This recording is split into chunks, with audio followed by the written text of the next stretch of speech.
সামর্থ্য তো আমার কাছে নাই।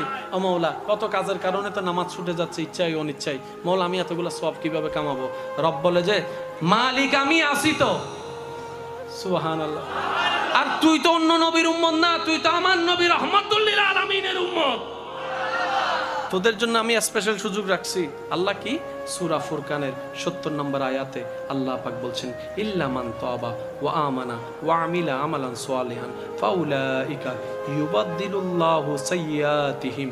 বান্দা, যদি তুমি তওবা করে নিজের অতীতকালের সমস্ত ভুল বুঝতে পেরে স্বীকার করে আমার কাছে সারেন্ডার করে মাপ চাওয়ার পরে যতটুক পারো ভালো কাজ করার যদি চেষ্টা করো, সুবহানাল্লাহ বলেন না, ভুল বুঝার পরে তওবা করার পরে ঈমান আনা শক্ত করে যতটুক পারো ভালো কাজ